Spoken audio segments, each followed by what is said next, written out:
What do you think that what is the right time for hospitality business to go consider going in public?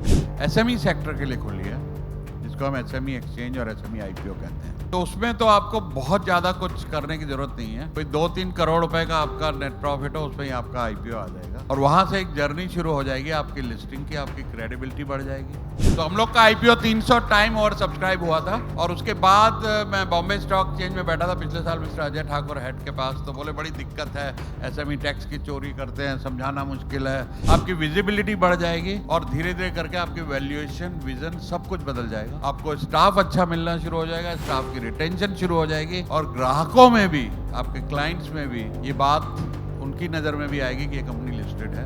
एक trust 10 गुना बढ़ जाएगा आपका। तो जितनी जल्दी हो सके आपको आईपीओ का सोचना चाहिए।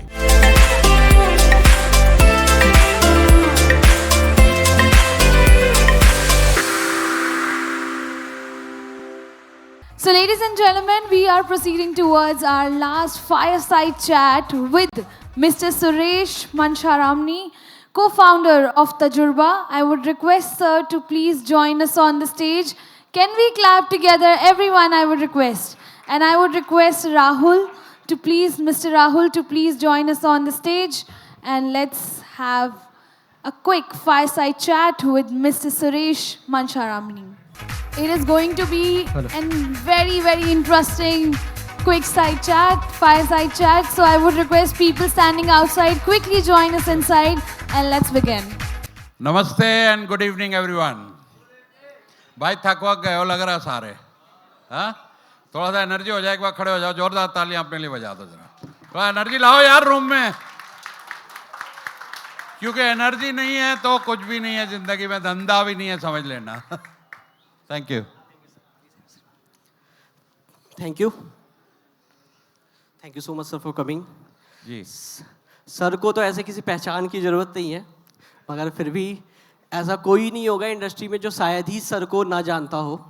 सर की जर्नी काफ़ी स्ट्रगलिंग भी रही है, इंस्पायरिंग भी रही है। सर ने उल्लासनगर के एक रिफ्यूजी कैंप में जन्म लेने से लेके 300 रुपये से अपनी जॉब स्टार्ट करी और आज सर को 45 इयर्स का एक्सपीरियंस है और आईपीओ भी किया। आईपीओ भी किया है सर ने। सर मैं आपसे, जो मेरा पहला क्वेश्चन है वो है, जो करंट स्कोप हॉस्पिटैलिटी इंडस्ट्री में इंडिया में क्या है और आप कैसे देख रहे हैं आने वाले 5 साल 10 साल में कैसे इवॉल्व होने वाला है? पहले तो बहुत बहुत धन्यवाद डिजिटल संपर्क, एमएसएमई संपर्क for organizing this event for hospitality. ये सेक्टर जितना मुश्किल है चलाना, क्योंकि you are dealing with people, different taste, different aspirations, तो बहुत ही मुश्किल है, लेकिन उसके साथ साथ बहुत ही ज़्यादा ल्यूक्रेटिव भी है। देखिए अभी 2025 में तकरीबन $280 बिलियन इसका वैल्यू है दुनिया में और काम हो रहा है उतना, और अगले 5 साल में $542 बिलियन होने वाला है। तो ऑलमोस्ट दुगना होने वाला है। और उसके अलावा साथ में कोई दुनिया के जीडीपी का 10% हिस्सा हॉस्पिटैलिटी का है। तो अब आप समझ लो कि हम लोग जितना भी कुछ कमाते हैं ना जिंदगी में, सारा का सारा खर्च सिर्फ एक्सपीरियंस के लिए करते हैं, सिर्फ एक्सपीरियंस के लिए, और वो एक्सपीरियंस आप लोग देते हो हमें। जब भी शॉर्ट वैकेशन, लॉन्ग वैकेशन, देसी वैकेशन, विदेशी वैकेशन, ज़रूरत आपकी ही है हमको अपनी उम्र बढ़ाने के लिए, आराम करने के लिए और स्वस्थ रहने के लिए। तो आप लोग, मैं कहूँगा गोल्ड माइन पे नहीं, डायमंड माइन पे बैठे हुए हो। एकर्स ऑफ डायमंड एक बढ़िया किताब है, वो एकर्स ऑफ डायमंड आपके पास है और आप उस गोल्ड माइन पे बैठे हो। स्टॉक मार्केट में जो कंपनियां लिस्ट हो रही हैं 71 का पीई मिल रहा है, मतलब आपके प्रॉफिट का 71 गुना वैल्यूएशन मिल रहा है। अगर आप 10 करोड़ प्रॉफिट करते हो तो 710 करोड़ आपको स्टॉक मार्केट वैल्यूएशन दे रही है। तो ये सब हम बात करेंगे इसमें, बट मोटा मोटा मेरा ये टेक है इस इंडस्ट्री पे। तालियां बनती है ना, कुछ बजाते रहो यार, एनर्जी आती रहेगी। इतनी सी ताली यार, देखो आधे लोग रह गए, उनकी कमी भी तुमको ही पूरी करनी है, जो चले गए उनकी भी तालियां आपको ही बजानी है। Sir, what do you think that what is the right time for hospitality business to go consider going in public? ASAP आज जो अपॉर्चुनिटी खुली है, देखिए पहले सिर्फ बड़ी बड़ी कंपनियां ही IPO में आ रही थी, इंडियन होटल्स और ITC और इनकी बातें कर लें, लेकिन पिछले 12 साल से एक बहुत बड़ी अपॉर्चुनिटी SME सेक्टर के लिए खुली है, जिसको हम SME एक्सचेंज और SME IPO कहते हैं। तो उसमें तो आपको बहुत ज़्यादा कुछ करने की ज़रूरत नहीं है, कोई 2-3 करोड़ रुपए का आपका नेट प्रॉफिट हो, उसमें ही आपका IPO आ जाएगा और वहाँ से एक जर्नी शुरू हो जाएगी आपकी लिस्टिंग की, आपकी क्रेडिबिलिटी बढ़ जाएगी, आपकी विजिबिलिटी बढ़ जाएगी और धीरे धीरे करके आपकी वैल्यूएशन, विजन सब कुछ बदल जाएगा। आपको स्टाफ अच्छा मिलना शुरू हो जाएगा, स्टाफ की रिटेंशन शुरू हो जाएगी और ग्राहकों में भी, आपके क्लाइंट्स में भी ये बात उनकी नज़र में भी आएगी कि ये कंपनी लिस्टेड है, एक ट्रस्ट 10 गुना बढ़ जाएगा आपका। तो जितनी जल्दी हो सके आपको IPO का सोचना चाहिए। सर ऐसे कोई केस स्टडीज या रियल एग्जांपल जिसको आप मेंटोर कर रहे हैं IPO जर्नी? मैंने अभी हॉस्पिटैलिटी का नहीं किया, मैंने आयुर्वेदिक किया और कंपनियां की हैं, लेकिन अभी मैं जो कोच कर रहा हूँ ट्रूली इंडिया करके है, नरेश अरोड़ा, गुजरात से 17 होटल हैं उनके। एक होटल में तो मैं ठहर के भी आया जयपुर में डेस्टिनेशन वेडिंग के लिए। उसके अलावा बैम्बूसा रिजॉर्ट उदयपुर, उनको मैंने कोच किया। और गुड़गांव में एक पास्ता बॉल कंपनी है, शेफ ओम नायक हैं, बहुत अच्छे इटालियन रेस्टोरेंट है और उनका क्लाउड किचन है बॉम्बे मेरी जान। और एक केसी हॉस्पिटैलिटी गौतम खेमानी मेरे स्टूडेंट हैं। So about 4 people I am coaching for IPO, जिनको अगले 1 साल में तैयार कर रहा हूँ। तो 1 साल में वो पहुंच जाएंगे IPO? हाँ, 1 से 1.5 साल में वो IPO के लिए तैयार हो जाएंगे, क्योंकि मेरे पास जो आता है उसकी स्पीड बढ़ जाती है, उसको थोड़ा मैच करना पड़ता है मेरे साथ। ढीला आदमी मेरे साथ चलता नहीं है। सर एक बार बता दीजिए लोगों को कितने कंपनीज को आज तक आपने IPO तक पहुंचाया है? क्या बता दें? एक बार आप लोगों को बता दीजिए कितने कंपनीज को आपने आज तक IPO तक पहुंचाया है? मैंने 10 कंपनियां पहुंचा दी और मेरा विजन है कि 500 IPO तजुर्बा के थ्रू आने चाहिए। 500 IPO जी टोटल। ये आधी ताली मत बजाना जिंदगी में यार, बजाओ, पूरी बजाओ, जरा जोर से बजाओ जरा, क्योंकि मेरी उम्र है 67 साल और मैं कहता हूँ celebrating 47th anniversary of 20th birthday. मैं 20 के बाद बड़ा होना बंद हो गया, उसके बाद मैं एनिवर्सरी मनाता हूँ अपने बर्थडे की। तो अब तमन्ना एक है कि पहला अवार्ड मुझे राष्ट्रपति का मिला था एक्सपोर्ट में, जब मेरा IPO खुद का आया था। 38 साल की उम्र मेरी वाइफ बैठी है यहाँ पे, उनके लिए भी जोरदार तालियां। मैडम उमा खड़ी हो जाइए जरा। तो हम लोग का IPO 300 टाइम ओवर सब्सक्राइब हुआ था और उसके बाद मैं बॉम्बे स्टॉक चेंज में बैठा था पिछले साल मिस्टर अजय ठाकुर हेड के पास। तो बोले बड़ी दिक्कत है, SME टैक्स की चोरी करते हैं, समझाना मुश्किल है, IPO आता नहीं है। मैंने कहा कितने कर लिए 12 साल में? भाई बोला 400। मैं कहा 500 में अकेला दे दूंगा। तो वो हंसे, और जब आपके गोल्स में कोई हंसे तो उससे बढ़िया कॉम्प्लीमेंट नहीं होता। Yes yes. तो वो जब हंसे तो मेरा जोश और बढ़ गया। मैंने कहा मैं करके दिखाऊंगा। अभी 300 लोग मेरे अंडर मेंटरिंग ले रहे हैं जो अगले 2 साल में IPO के लिए तैयार हैं। पहली IPO आपने 1995 में की थी सर, राइट? खुद का 1995 में, जब मेरी उम्र 38 साल थी। ओके। बॉम्बे स्टॉक चेंज में लिस्ट हुए थे हम। As a IPO mentoring coach experience, आप क्या बताना चाहते हैं? ऐसे कौन से मिस्टेक्स हॉस्पिटैलिटी इंडस्ट्री के लोग ना करें और या तो प्रिपेयर कर लें पहले से जब वो IPO के लिए जा रहे हो? बहुत बढ़िया सवाल है, ध्यान से सुनना सब लोग, नोट भी कर लेना। एक तो भैया टैक्सेस पे करना शुरू कर दो, क्योंकि अगर आप 1 करोड़ का टैक्स बचाते हो, 1 करोड़ का, तो 70 करोड़ का अपना नुकसान कर रहे हो। आप पूछो कैसे? वो ऐसे है कि देखिए आपको 70 गुना वैल्यूएशन मिल रही प्रॉफिट की, नहीं ज़्यादा, क्योंकि 1 करोड़ टैक्स बचाने के लिए 3 करोड़ का प्रॉफिट कम दिखाओगे और 3 करोड़ प्रॉफिट में कितनी वैल्यूएशन मिल रही? 70 गुना, तो 210 करोड़ का नुकसान हो रहा। तो टैक्स पे करना शुरू कर दो। दूसरा, कंपनी को प्राइवेट लिमिटेड इमीडिएटली कर दो। तीसरा, एक कंपनी सेक्रेटरी पार्ट टाइम अभी रख लो, 5,000 रुपये महीने पे मिलता है, उससे अभी से सारी कंप्लायंसेस पूरी करना शुरू कर दो, क्योंकि IPO की जर्नी में 60-70% कंप्लायंसेस सेक्रेटरियल होती हैं और फिर वो कुछ और थोड़े लमसम पैसे लेगा, 10-5 हज़ार रुपये साल के हिसाब से। पिछली 3-4 साल की अगर रह गई हो तो बोलो वो भी सारी कर दो, क्योंकि IPO के टाइम में कुछ पुराना निकल आया, 6-8 महीने आपका IPO डिले हो जाएगा। तो सारी कंप्लायंसेस और बुक्स और रिलेटेड पार्टी ट्रांजैक्शन, जो हम ये भाई का लोन, बीवी का लोन, इधर का पैसा उधर, उधर का पैसा इधर, वो सब करना बंद कर दो। कीप योर बुक्स क्लीन, क्योंकि एकर्स ऑफ डायमंड पे आप खड़े हो और ये अपॉर्चुनिटी रहती है। कब रहती है? सेबी टाइट होता चला जा रहा है। जब से वो यामा का IPO आया था, थोड़ा मजाक सा बन गया SME IPO का, तो बहुत शक्ति होती जा रही है। तो अभी ये अपॉर्चुनिटी है आपके पास, अगले 2-3 साल में गेट लिस्टेड, क्योंकि लिस्टिंग के बाद आपकी जो कंपनी बनती है ना, आपने सब बिरला टाटा देखा होगा, उनकी कंपनी में एक वो होता है, क्या बोलते हैं, स्कल्पचर, जो ताजे फूलों की रोज माला चढ़ती है, धीरू भाई अंबानी की भी चढ़ती, देखा किसी ने कभी? यस, देखा है। और एसएमई का क्या होगा? एसएमई के जाने के बाद 1 हफ्ता ताजे फूल की माला चढ़ेगी, उसके बाद प्लास्टिक की चढ़ेगी, उसके बाद जब दिवाली आएगी व्हाइट वॉश होगा, एसएमई जाएगा दराज में, और उसके बाद गुम।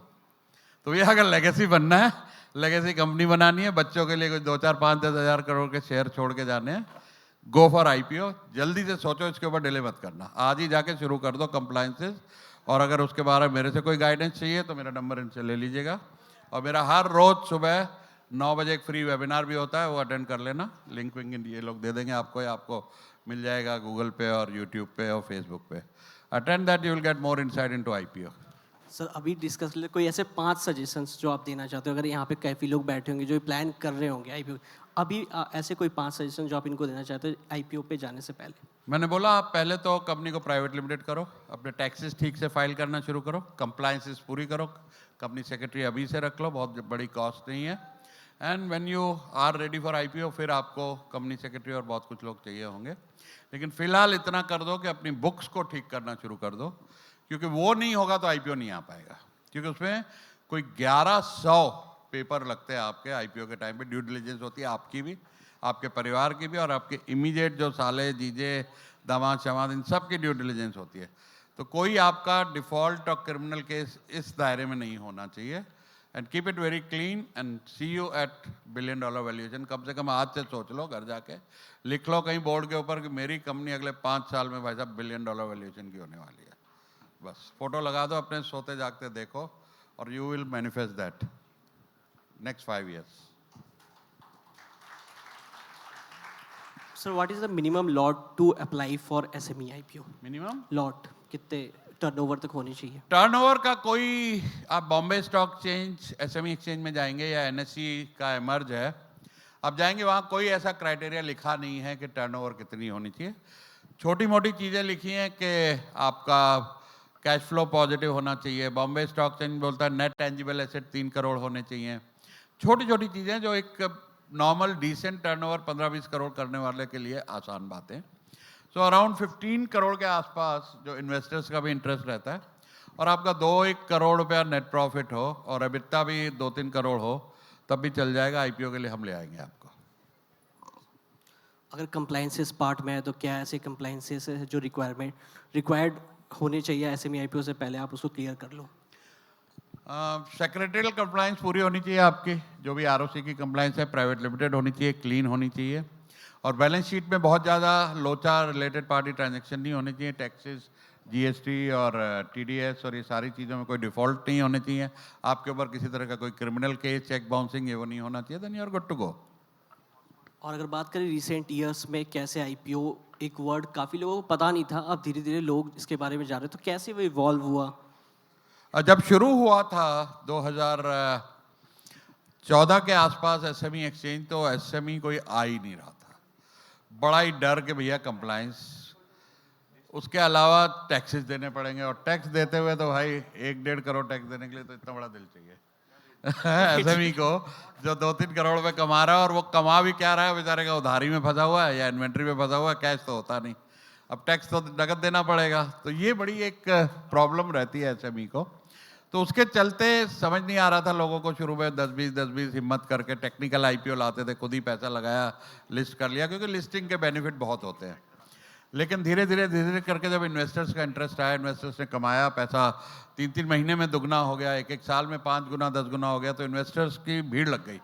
तो 2023, 24 और 25 फरवरी तक this was a mad rush of getting listed.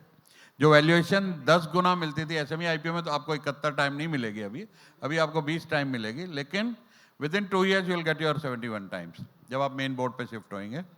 तो ये 2-3 साल से जब इन्वेस्टर्स का इंटरेस्ट आया, 1000 टाइम ओवर सब्सक्राइब होने लग गए, खुलते ही शेयर प्राइस दुगना, फिर उसके बाद अगले 1-2 महीने में 3 गुना 5 गुना। हमने ऐसी कंपनियां देखी हैं जो समझिए कि 100-150 करोड़ की वैल्यूएशन पे आई और 1-2 साल में 1000 करोड़ वैल्यूएशन पहुंच गई।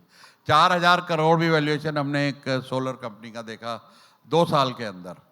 तो इस अपॉर्चुनिटी को मिस मत करना, ये आपके सही मायने में हीरे की खान है आपके लिए। Thank you sir. Any questions from audience? Mike, mike, do you have mike here? Ram भाई, माइक। माइक ऐसे ही बोल दो यार, आ जाएगी आवाज, यहाँ अब रिपीट कर देंगे।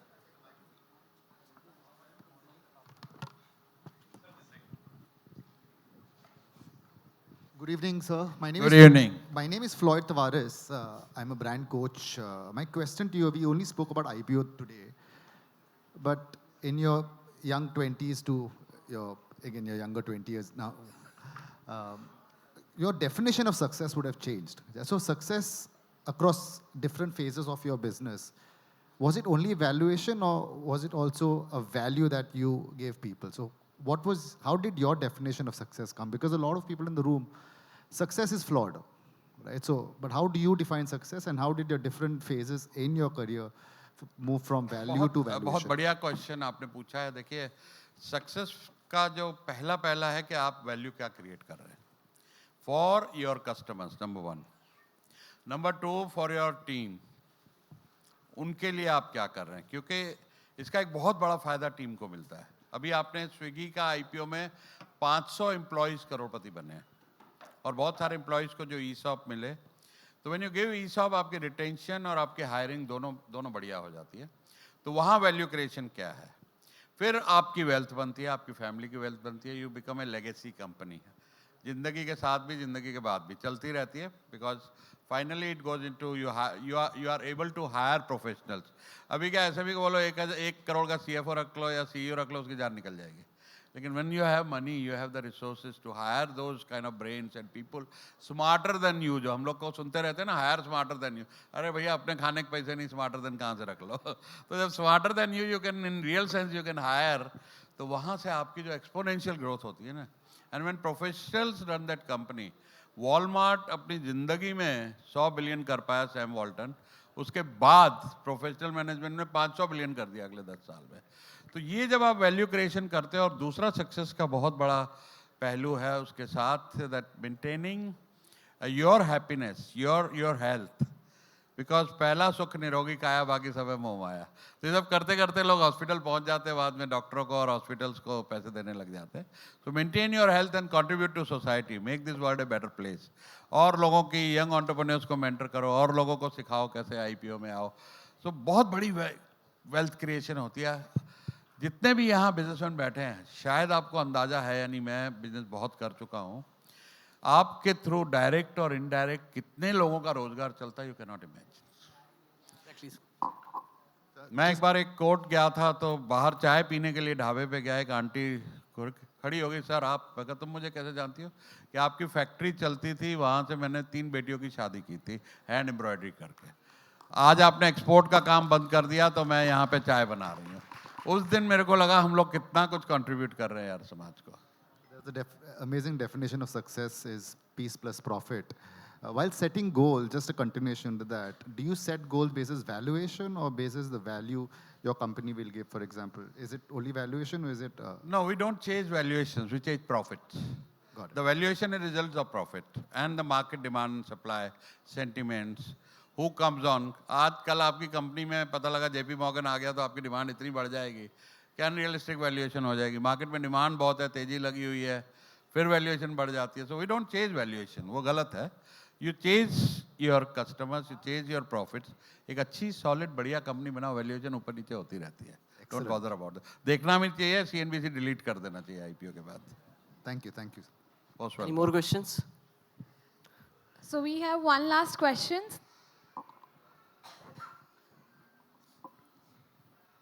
Sir, good evening. मुझे लग रहा है आप मेरे मेले में बिछड़े हुए भाई हो। Yes, हमारी शक्ल कितनी मिल रही? Actually, we are connected on Facebook as well. So Acha. maybe.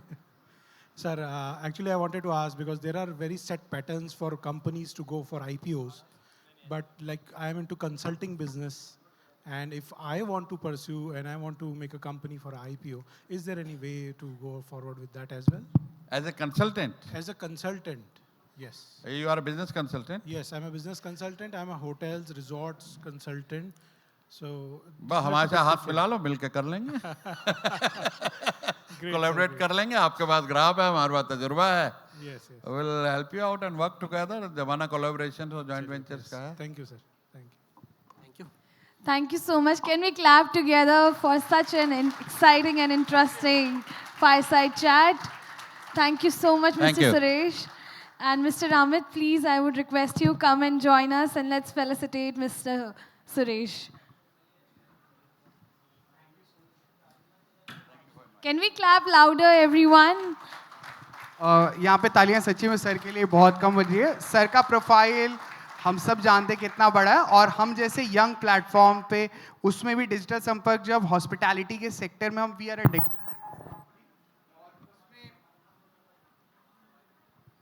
उसमें भी अगर हमने जब सर को इनविटेशन भेजा without asking a single question, sir ने हमारी टीम को कहा कि हम लोग आ रहे हैं.